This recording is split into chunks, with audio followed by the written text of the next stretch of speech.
Hey there, sis. Welcome back to Rise and Thrive. I'm Shay Blackman, and if this is your first time here, you've just found your Wednesday sanctuary, a space created specifically for professional Black women who are building legacies, breaking barriers, and refusing to let anyone else define what's possible for us. Now, before we dive in, let me acknowledge something. If you've been tuning into my podcast, Unlock, Empower, Transform, you know I focus on high value leadership and transforming organizational culture. That's my Tuesdays and Thursdays. But Wednesdays? This is our time. This series is specifically designed for you, the Black woman navigating corporate America, entrepreneurship, or whatever path your brilliance is taking you on. And listen, I chose today's topic very intentionally because we are exactly 1 week into 2026 and I need us to have a real conversation about what's ahead. Our guiding light today comes from the legendary Toni Morrison, who said, "You want to fly? You got to give up the shit that weighs you down." Now, Ms. Morrison didn't stutter, and neither will I, because sis, if 2025 taught us anything, it's that the corporate landscape has shifted dramatically, and if we're going to soar in 2026, we need to talk about what's weighing us down, and more importantly, how to strategically release it without losing ourselves in the process. Today, we're diving deep into Chapter 2 of my book, Rise and Thrive, a Black woman's blueprint for leadership excellence, navigating corporate cultures with strategic intelligence. But we're not just talking theory, we're talking about what's happening right now in this very moment and how you position yourself not just to survive, but to thrive. So grab your coffee, your tea, your green juice, whatever fuels your focus, because we've got work to do. The 2026 Workforce Reset. What's really happening? All right, let's not sugarcoat this. If you've been paying attention, and I know you have, you've seen the headlines: DEI rollbacks, mass layoffs, return to office mandates, the language of restructuring being weaponized. And who's bearing the brunt of these changes? We are. The data is sobering. Over 300,000 Black women were laid off across various industries in 2025 alone. Black women were disproportionately exited from C-suite and senior executive roles, often quietly, often swiftly, and almost always under that convenient language of restructuring. And here's what gets me. These departures were not a reflection of performance or preparedness. Let me say that again for the sister in the back who's been questioning herself. Your exit was not about your excellence. Now, I've spent over 24 years in HR leadership, manufacturing, automotive, healthcare, and I've seen these patterns before. What we're witnessing isn't new, it's cyclical. But what is different is how we choose to respond. See, strategic intelligence in corporate culture isn't about changing who you are to fit a broken system. It's about understanding how that system operates so you can move through it, around it, or, when necessary, out of it with your dignity, your resources, and your reputation intact. Here's what I need you to understand. Companies that scaled back their DEI initiatives, many of them never had structural commitment to begin with. They had symbolic inclusion, the photos on the website, the Black History Month emails, the diversity reports that looked great but changed nothing. And that distinction matters because your strategy in a company with structural commitment looks very different from your strategy in one running on symbolism. Strategic question for you. When was the last time you honestly assessed whether your organization's commitment to your advancement is structural or symbolic? Because that answer should inform every move you make this year. Why mentorship alone won't save you. Okay, let's talk about something that I'm passionate about, and it connects directly to what I discuss in Rise and Thrive around building strategic networks. You've probably heard this before. Find a mentor.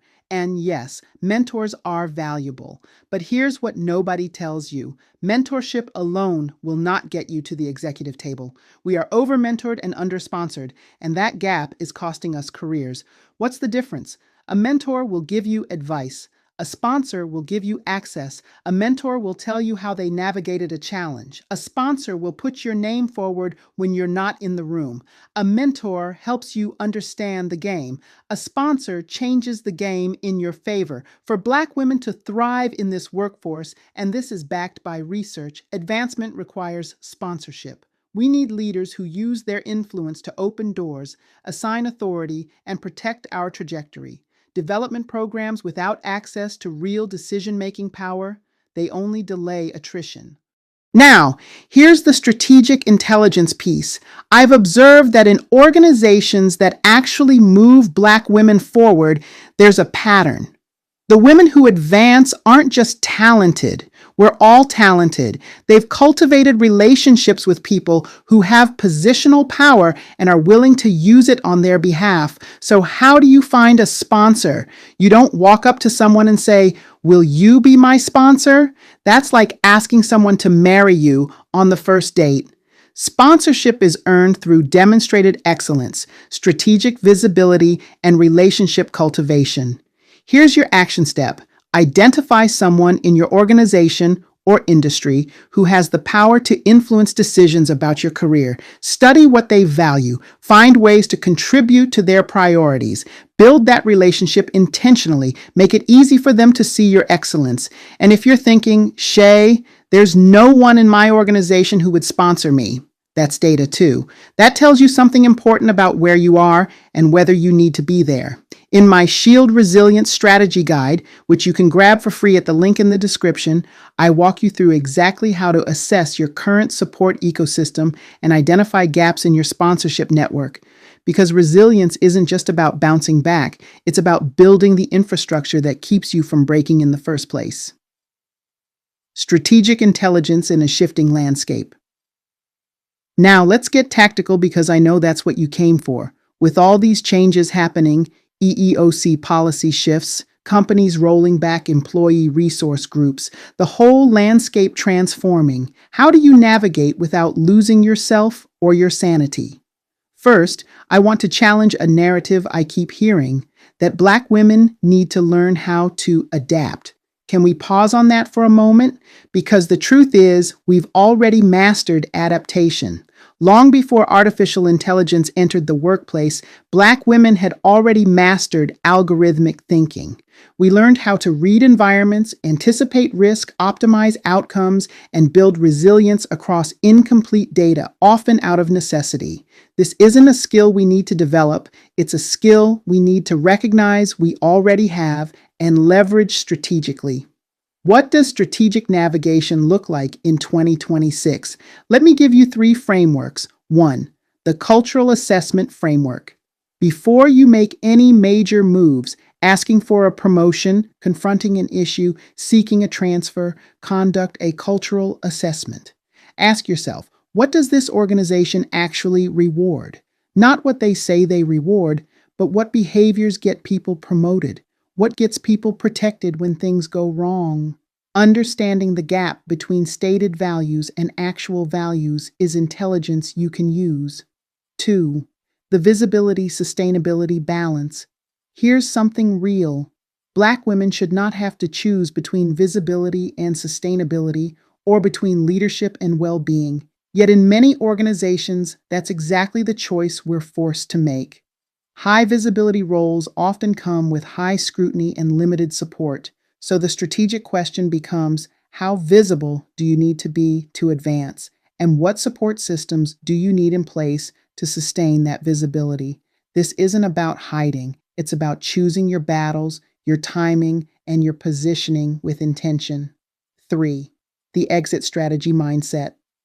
And I say this with love, always have an exit strategy. Not because you're planning to leave, but because knowing you can leave gives you negotiating power you wouldn't otherwise have. Update your LinkedIn. Keep your network warm. Know your market value. The sister who moves with the most confidence is often the one who knows she has options. This isn't pessimism, it's protection. It's what I call building your professional infrastructure so that no single organization holds your entire future hostage. Reclaiming your authentic power. Let's go deeper Because Chapter 2 of Rise and Thrive isn't just about navigating external systems, it's about navigating the internal ones too. We've all heard about code switching, the way we modify our speech, appearance, and behavior to fit into predominantly white professional spaces. And let's be honest, it's exhausting. The emotional labor of constantly curating yourself to make others comfortable. That's the weight Toni Morrison was talking about. But here's the reframe I want to offer. What if we shifted from code switching to what I call strategic code mastery? Code switching implies we're hiding who we are. Strategic code mastery means we're choosing how and when to deploy different aspects of our full selves based on our objectives, not their comfort. It's the difference between changing yourself because you don't feel safe versus strategically selecting your approach because you understand the terrain and you're playing to win. Here's an example. There's a company I studied where a senior Black woman leader made a decision early in her tenure. She wasn't going to shrink. She wasn't going to change her hair, modify her communication style, or pretend she wasn't the most qualified person in the room, but she was strategic about when and how she pushed. She picked her battles. She built coalitions before making bold moves. She documented everything, not from a place of fear, but from a place of strategy. Within 3 years, she had not only advanced herself, but had created pathways for other Black women behind her. That's the difference between surviving corporate culture and strategically navigating it. The question isn't, how do I fit in? The question is, how do I achieve my goals while maintaining my integrity, my identity, and my peace? And sometimes the answer is, I achieve my goals somewhere else, because not every corporate culture deserves your strategic genius. Some environments are not broken systems in need of navigation. They're toxic systems in need of your absence. When ownership becomes power, I'd be doing you a disservice if I didn't address what many of you are considering entrepreneurship. The narrowing of corporate pathways has driven a continued increase in Black women-owned businesses. And while some frame this as Black women being pushed out, I want to offer another perspective. When corporate systems become fragile, ownership becomes power. Now, let me be clear. Entrepreneurship isn't an escape from hard work. It's a different kind of hard work, but it's hard work where you control more of the variables. For those of you contemplating the leap, here's my counsel. Approach entrepreneurship as a stabilizer, not a fallback. Have a strategy. Know your market. Build your infrastructure before you make the jump if you can. And here's something from my own journey. When I founded my consulting firm, it wasn't a reaction, it was a vision. Over 24 years of HR leadership experience, strategic thinking, organizational transformation, all of that positioned me to bring something valuable to the market. Your corporate experience isn't wasted if you choose to go the entrepreneurial route. It's fuel. But whether you stay in corporate America, move to entrepreneurship, or find some hybrid that works for your season, the principles remain the same. Know your value, build your network, protect your peace, move strategically, your call to action. All right, family, let's bring it home. Toni Morrison told us that if we want to fly, we have to give up what weighs us down. And after everything we've discussed today, I want you to really sit with that. What's weighing you down that you need to release? Is it the pursuit of approval from people who will never fully see you? Is it a role that's dimming your light? Is it the fear of making a move? Is it imposter syndrome whispering that you're not ready? Whatever it is, I need you to name it, write it down, and then decide, is this weight serving my ascension or is it anchoring me in place? Because 2026 is not the year for playing small. It's the year for strategic, intentional, powerful movement. Here's what I want you to do this week. First, if you haven't already, grab your copy of Rise and Thrive, A Black Woman's Blueprint for Leadership Excellence. The link is in the description. Chapter 2 goes even deeper into everything we discussed today with frameworks and exercises you can apply immediately. Second, download the Shield Resilience Strategy Guide. It's free, it's practical, and it will help you build the protective infrastructure every Black woman leader needs. Third, comment below. Tell me, What's one thing weighing you down that you're committed to releasing this year? I read every comment, and your sisters in this community need to hear that they're not alone in their struggles or their aspirations. And listen, if you have questions, whether about today's content, your career, or anything we discuss in this series, submit them for Ask Shay. I love diving into your specific situations because that's how we make this content real and relevant. Now, I need to give a special thank you to my incredible community. Every like, comment, and subscribe isn't just engagement, it's affirmation that what we're building here matters. It tells the algorithm to share this content with more sisters who need it. So if this episode served you, pass it on, tag a colleague, share it in your group chat. Let's build this community together. And don't forget, the Rise and Thrive Academy is coming. We're building something transformative for Black women who are ready for the next level. And I want you to be part of the founding community. Stay tuned because the announcements are coming soon. I want to leave you with this truth. You are not navigating these corporate cultures despite being a Black woman. You are navigating them because of everything being a Black woman has taught you: the resilience, the strategic thinking, the ability to read a room in seconds, the capacity to build relationships across difference, the strength to show up when the world tells you to shrink.